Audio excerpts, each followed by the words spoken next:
Hello everyone, welcome to JRF Adda. कैसे हैं आप सब लोग? एक बार प्लीज ऑडियो वीडियो चेक करा दीजिए, सभी को आवाज आ रही है? फिर शुरू करते हैं आज का सेशन। मेरा नाम वर्षा गौर है, मैं आपकी पब्लिक एडमिनिस्ट्रेशन की एजुकेटर हूँ। ये मेरी कुछ क्वालिफिकेशंस हैं और करंटली मैं एक पीएचडी स्कॉलर हूँ। ऑल्सो जिन लोगों ने अभी तक ऐप को डाउनलोड नहीं करा है, आप लोग प्लीज ऐप को डाउनलोड करिए। यूजीसी नेट कैटेगरी में एनरोलमेंट ले लीजिए एंड जो भी आपका कोर्स है बिल्कुल आप उसमें इनरोल हो सकते हैं। अगर आप एटम 2.0 लेना चाहते हैं तो बिल्कुल आप इस कोर्स में इनरोल हो सकते हैं एज पर योर सब्जेक्ट। इसी के साथ अगर आप बिल्कुल एटम 2.0 के एनरोलमेंट या स्टूडेंट बनना चाहते हैं यानी कि पेड लेना चाहते हैं तो बिल्कुल आप जो है क्रिसमस ऑफर 10% ऑफ का डिस्काउंट आपको मिल रहा है और कोड सेंटा जो है बिल्कुल आप यूज कर सकते हैं। SANTA जो है हमारा क्रिसमस जो आपका स्पेशल ऑफर है आप सभी स्टूडेंट्स के लिए बिल्कुल लाइव हो चुका है और ये केवल 2 दिन के लिए रहेगा। तो बिल्कुल जो लोग इस ऑफर को लेना चाहते हैं टाइमली अवेल कर लीजिए।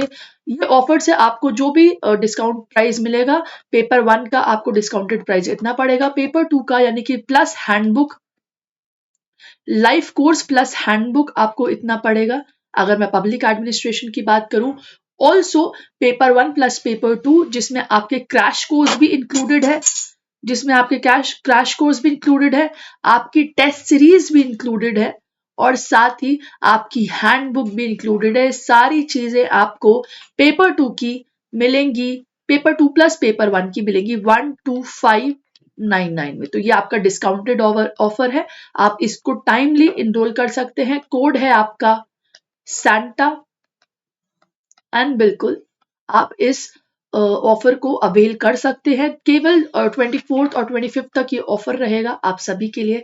आप इसको टाइमली यूटिलाइज करें और बिल्कुल हमारे साथ जुड़ जाइए जेआरएफ अड्डा पेड टीम के साथ। स्पेशली जो लोग पब्लिक एडमिनिस्ट्रेशन के हैं स्टूडेंट्स, बिल्कुल आप अवेल कर सकते हैं। ऑल्सो याद रखना, लेटेस्ट अगर कुछ भी अपडेट आता है सिलेबस का तो हम तैयार हैं, टेंशन लेने की कोई बात नहीं है। हम लोग बिल्कुल उस तरीके से प्रिपरेशन अपनी एग्जीक्यूट कर देंगे। ऑल्सो ये कुछ बेनिफिट्स है जो आपको पेड कोर्सेज में मिलेंगे: doubt clearing session, personalized course, problem solving, fun way teaching होती है हमारे यहाँ पर, क्विजेज आपको मिलेंगी और कंप्लीट सपोर्ट आपको मिलेगा as far as your JRF exam is concern. ठीक है, आपके पास ये सारे सब्जेक्ट्स हैं यूजीसी नेट कैटेगरी के: public administration, economics, sociology, commerce, computer science, history, political science और एजुकेशन। तो बिल्कुल अगर आपके सब्जेक्ट्स इन सारे सब्जेक्ट से मैच होते हैं तो आप जेआरएफ अड्डा के साथ जुड़ सकते हैं। ऑल्सो आज की जो हमारी क्लास है बिल्कुल इस बात पर है, इस चर्चा पे चर्चा होगी कि यूजीसी नेट का एग्जाम तो हो गया है, अब आगे क्या, फ्यूचर प्लान क्या है, किस तरीके से जो है आगे बढ़ना है। तो बिल्कुल आज हम इसी बात पे बात करेंगे। ठीक है, आप में से बहुत सारे बच्चे जो है वो टेंशन में आ गए होंगे, बहुत सारे बच्चे जो है बिल्कुल सोच रहे होंगे कि भाई अब क्या करें, आंसर की का वेट करें, है एग्जाम हो गया है, आंसर की का वेट करते हैं और टाइम वेस्ट करते हैं। ऐसे भी स्टूडेंट्स होंगे।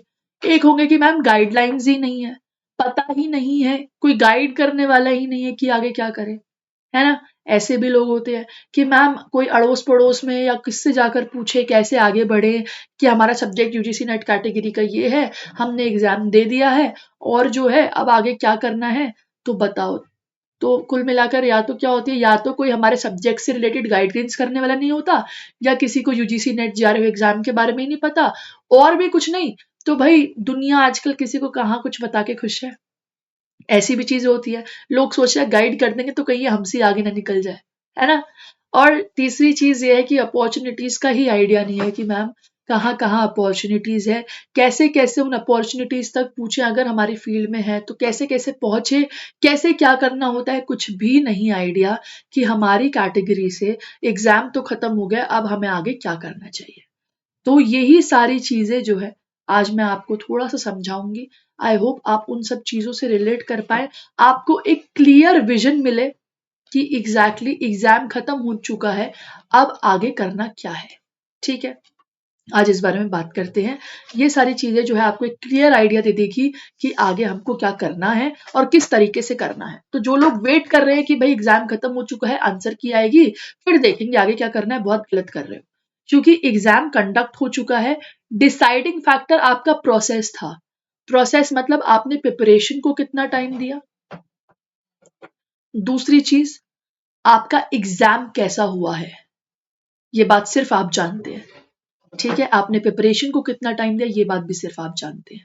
ठीक है, तो अगर जितना, मान लो अगर आपने एक दिन की प्रिपरेशन भी करी है और अगर आप एग्जाम में एक क्वेश्चन भी सॉल्व करके आए हैं तो भी मेरे लिए वो विन विन सिचुएशन है। एक दिन की प्रिपरेशन में अगर कोई बंदा 1 से 5 क्वेश्चन भी सॉल्व करके आया था तो बढ़िया है। इसका मतलब तो अगर वो 6 महीने प्रिपरेशन करता तो उसकी प्रिपरेशन बहुत अच्छी होती। तो आपका डिसाइडिंग फैक्टर तो यही प्रोसेस है। अगर आप एग्जाम देकर आए हैं, आपको पता आपका एग्जाम कैसा गया है, अच्छा गया है, तो आप एक बार को आगे क्या करना है उस पर जरूर ध्यान दे सकते हैं। लेकिन नहीं गया उतना अच्छा तो ये आपका डिसाइडिंग फैक्टर ऑलरेडी है। आपको अभी इनफैक्ट इसी वक्त से अपनी तैयारी शुरू कर देनी चाहिए बिना किसी देरी के। ठीक है, एक दिन में 5 क्वेश्चन करके आए हो, 6 महीने में डेफिनेटली जीआरएफ अच्छे से क्वालिफाई कर ही दोगे। ठीक है, तो इसलिए स्टार्ट प्रिपेयरिंग फॉर नेक्स्ट। अगर पता है कि एग्जाम सही नहीं हुआ, उतना ठीक ठाक नहीं हुआ, तो बिल्कुल उस तरीके से जो है आगे अपनी तैयारी जो है इसी वक्त से शुरू कर दो। इसी वक्त से अपनी मिस्टेक्स पे काम करना शुरू कर दो। जहां जहां कमी रह गई थी उन सभी चीजों पर काम करना शुरू कर दो। फाइनल फुल ब्लूप्रिंट बना लो कि अगले 6 महीने मुझे अपनी प्रिपरेशन इस तरीके से करनी है और फिर उसी तरीके से अपनी प्रिपरेशन को एग्जीक्यूट करो। अगले 6 महीने की प्लानिंग, जो लोग यूजीसी नेट जीआरएफ को टारगेट कर रहे हैं वो अपनी प्लानिंग अभी से शुरू करके उस पर काम करना शुरू कर दो। ठीक है, एक कैटेगरी तो हो गई हमारी ये वाली जिनको ये काम करना है। ठीक है, अब बात करते हैं किनकी, अब बात करते हैं नेक्स्ट नंबर की कैटेगरी के ऊपर, यानी कि ऐसे लोग जिनको पता है कि उनका एग्जाम कहीं ना कहीं क्वालिफाई हो जाएगा। ठीक है, और उनको जो है अपना आगे रिसर्च का काम करना है या फिर कहीं पीएचडीज में एनरोलमेंट लेने हैं। तो उनके लिए मैं एक बात बता दूं, start searching for your research topic. अपने रिसर्च एरिया को सर्च करो। उस एरिया में लग रहा है कोई ऐसे टॉपिक है, मान लो कि आप काम करना चाहते हो लेबर या फिर आप काम करना चाहते हो फार्मर्स पर। आपको पता है फार्मर सुसाइडल रेट्स हैं, बहुत ज्यादा हैं, या फिर और कुछ नहीं तो और क्या क्या चीजें हैं जो फार्मर्स के टाइम फार्मर्स के लिए जरूरी है और इस वक्त रिसर्च एरिया की कंसिडरेशन में होनी चाहिए। ठीक है, तो बिल्कुल आप उन सब चीजों को सर्च आउट कर सकते हो। ठीक है, अपने रिसर्च टॉपिक को सर्च आउट करो और उस पर मेहनत करना शुरू करो। रिसर्च प्रपोजल बनाना शुरू करो।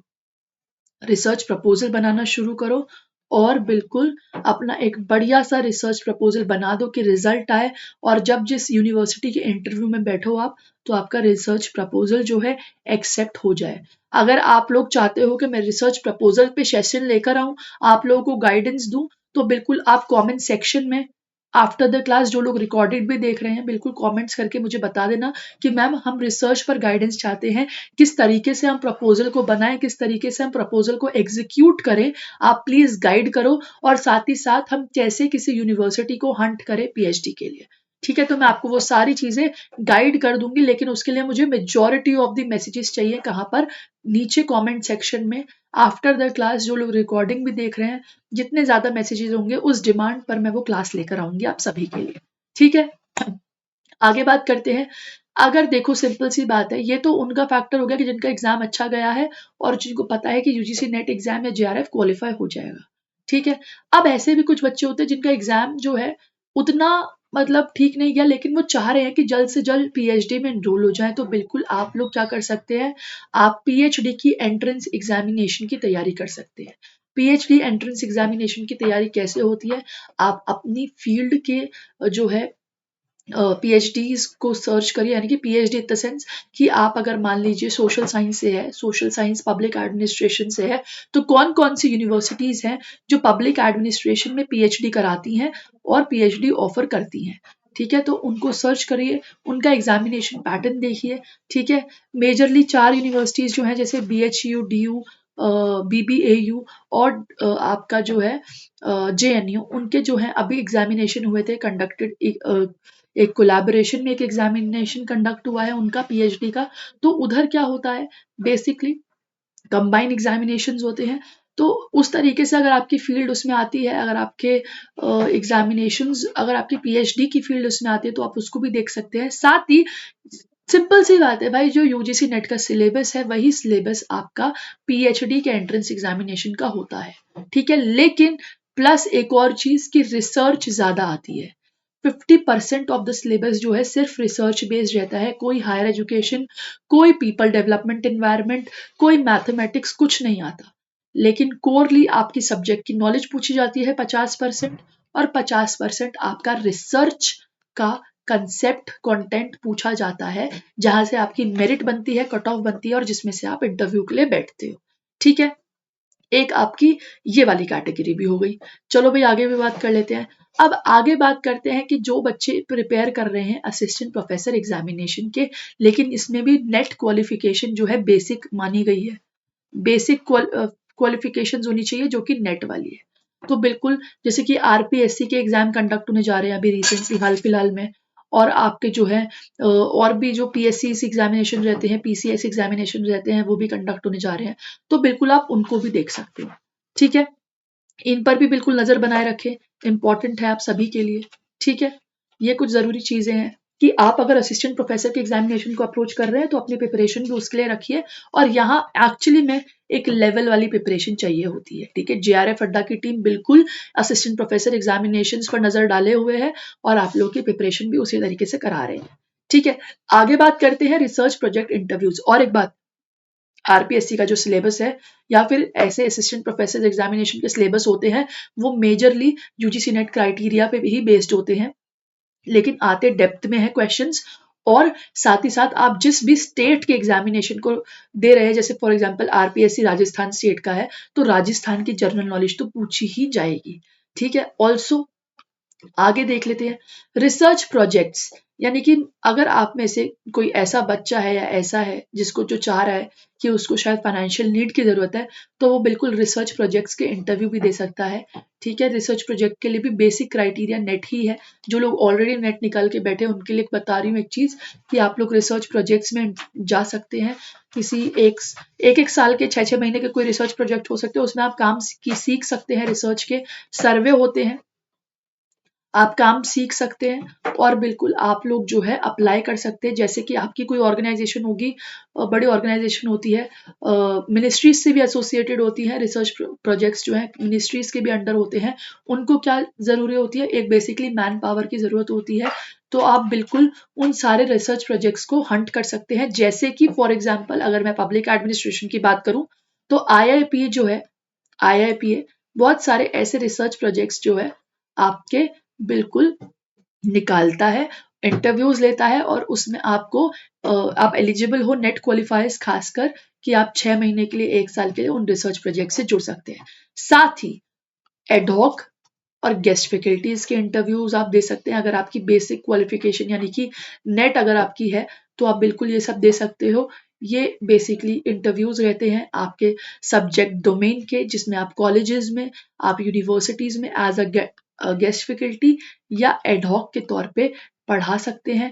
होलिस्टिकली इंटरव्यू बेस्ड रहते हैं, ये नॉलेज बेस्ड रहते हैं। अगर आप क्वालिफाई कर गए तो आप बिल्कुल अपना इंटरव्यूज और नौकरी में जा सकते हैं। बेसिक पेमेंट जो बेसिक स्केल होता है गेस्ट फैकल्टीज का या एडॉक का, वो बढ़िया होता है, और एक अच्छी खासी आपकी अमाउंट आ जाएगी इसके थ्रू।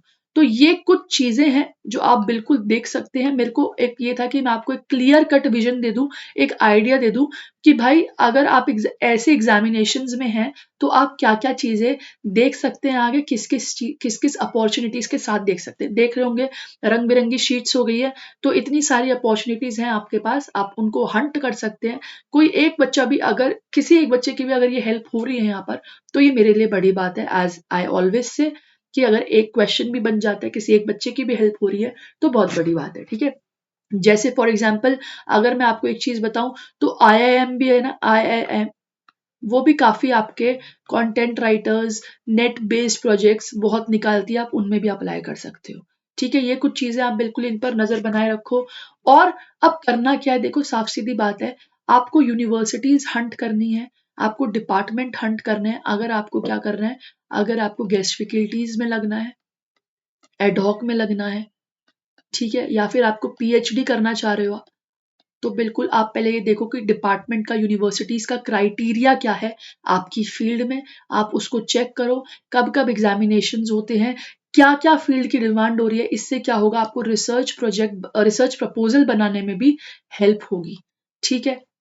ये चीज़ें तो आपको यहाँ देखनी है। दूसरी चीज़ें आपको सर्च करना है अपना एरिया ऑफ वर्क। अगर आप रिसर्च फील्ड में जाना चाहते हैं, तो बिल्कुल आप अपनी ऐसी फील्ड, आप अपनी ऐसे इंस्टीट्यूशन सर्च करिए, ऑर्गेनाइज़ेशन सर्च करिए, जो रिसर्च प्रोजेक्ट्स पे काम कर रहे हैं। जैसे फॉर एग्ज़ाम्पल मैंने आपको बताया आईआईएम काम कर रहा है ना? तो वो रिसर्च आईआईटीज़ भी काम कर रहे हैं रिसर्च। और ये तो चलो मैंने इसकी बात बोल दी कि आपके टेक्निकल लाइन हो गई। आईआईएम कोर टेक्निकल नहीं है, मतलब बेसिकली वो सोशल साइंसेज में भी काफ़ी प्रोजेक्ट्स निकालता है। इसी के साथ और बहुत सारी ऑर्गेनाइजेशंस हैं, मिनिस्ट्रीज़ के अंदर आप चेक कर सकते हो, कोई अगर रिसर्च प्रोजेक्ट्स निकले हुए हैं तो उसमें भी नेट बेस्ड क्वालिफिकेशंस होती है, मिनिस्ट्रीज़ के अंदर चेक कर सकते हो। कोई अगर आसपास की मिनिस्ट्री, अपनी स्टेट मिनिस्ट्रीज़ में भी चेक कर सकते हैं आप लोग। तो आपके पास ये अपॉर्चुनिटीज़ है। मेरा काम है कि मैं आपको डायरेक्शन दे दूँ, उसके बाद सर्च करना आपका काम है, ठीक है? ऐसे ही बहुत सारी चीज़ें हैं जहाँ पर आप अपने रिसर्च प्रोजेक्ट्स, आप अपने रिसर्च एरिया को हंट करके अपने एटलीस्ट 6 महीने या 1 साल के लिए किसी प्रोजेक्ट्स के साथ जुड़ जाइए। वो क्या देगा आपको? वो आपको क्या हेल्प करेगा? देखो, एक्सपीरियंस एक तो मिल जाएगा आपको, ठीक है? साथ ही आपकी नॉलेज इंप्रूवमेंट हो जाएगी। और बाय चांस आप अगर किसी 6 महीने, किसी 1 साल अगर आप किसी सरकारी इंस्टीट्यूशन के साथ जुड़ भी जाते हैं ना, तो वो आपका बेसिकली क्या करेगा, आपका प्रोफाइल एनहांस कर देगा, ताकि आप और भी अगर आगे प्रोजेक्ट करें तो आपके काम आए। अब आप बोलोगे मैम आप प्रोजेक्ट क्या करवा रहे हो ऐसे-ऐसे करके? बेटा देखो, एक प्रोजेक्ट अगर आपको 50,000 भी दे रहा है, चलो लेट्स से 30,000 भी दे रहा है, तो जब आप अगला प्रोजेक्ट करोगे और आप इसमें किसी सरकारी बड़ी सपोज़ एनसीईआरटी टाइप संस्था के साथ जुड़े हो, ठीक है? जब आप नेक्स्ट प्रोजेक्ट करोगे, कम से कम भी वो आपको 80,000 तो देगा ही देगा। क्यों? क्योंकि आपको एक तो एक्सपीरियंस हो चुका होगा, आप ऑलरेडी काम को करना जानते हैं। तो ये स्विच होता है, ये एकदम से फ़र्क पड़ता है नॉलेज और एक्सपीरियंस का, और ये इस लाइन में, एकेडमिक्स लाइन में काफ़ी सही फ़र्क है, ठीक है? मेरा काम था मैं आपको गाइडेंस दूँ और एक डायरेक्शन दिखाऊँ, ताकि आप लोग बिल्कुल अपना उस तरीके में दिशा एक आपको मिल जाए और एक आप अपना काम शुरू करना शुरू करें। ऑल्सो अगर आपकी कोई भी क्वेरी है, कोई भी प्रॉब्लम है, कोई भी आप गाइडेंस किसी भी रिगार्डिंग चाहते हैं, तो बिल्कुल कमेंट सेक्शन में आफ्टर द क्लास लिख सकते हैं, रिकॉर्डिंग वाले बच्चे भी लिख सकते हैं। मैं उन पर ज़रूर वीडियोज़ लाने की कोशिश करूँगी, आपको एक क्लियर कट विज़न देने की कोशिश करूँगी कि आपको आइडिया लगे कि कैसे आपको काम करना है इस फील्ड में और कैसे आगे बढ़ना है। अगेन एटम 2.0 बैच जो है आपका चालू हो रखा है, 10% डिस्काउंट सैंटा कोड है आपका, आप अप्लाई कर सकते हैं। आपको 10% का डिस्काउंट मिलेगा हर एक सिनेरियो में। पेपर 2 में आपको इतना डिस्काउंट मिलेगा, और paper 2 plus paper 1 with handbooks, with crash courses, with in fact आपका टेस्ट सीरीज, वो सब कुछ आपको इतने में मिल जाएगा। तो ये अच्छा ऑफर है इनफैक्ट, क्योंकि एंड एंड में सबको क्रैश कोर्सेज की ज़रूरत पड़ती है, टेस्ट सीरीज की ज़रूरत पड़ती है। तो एक कंप्लीट पैकेज लेना चाह रहे हैं तो इसको लुक आउट कर सकते हैं। लेकिन अगर सिर्फ कोर्सेज को और हैंडबुक्स को देखना चाह रहे हैं, तो सिर्फ इस वाले कोर्स को भी लुक आउट कर सकते हैं। आई होप आपको सेशन बेनिफिशियल लगा होगा। सेशन पसंद आया हो तो प्लीज़ लाइक करना, शेयर करना, कमेंट ज़रूर करना। ऑल्सो अगर आप चाहते हैं कि पब्लिक एडमिनिस्ट्रेशन के स्पेशली स्टूडेंट जो हैं जुड़ना चाहते हैं, तो आप बिल्कुल इस लिंक पर क्लिक करिए। आप मेरे पब्लिक एडमिनिस्ट्रेशन के ग्रुप के साथ जुड़ सकते हैं। ऑल्सो हमारी पेड की क्लासेस जो होती है शाम 7 बजे कंडक्ट होती हैं आप सभी के लिए। आई होप ये सेशंस बेनिफिट हो। All the very best. Thank you so much for watching. मिलते हैं नेक्स्ट सेशन में। Bye bye, take care.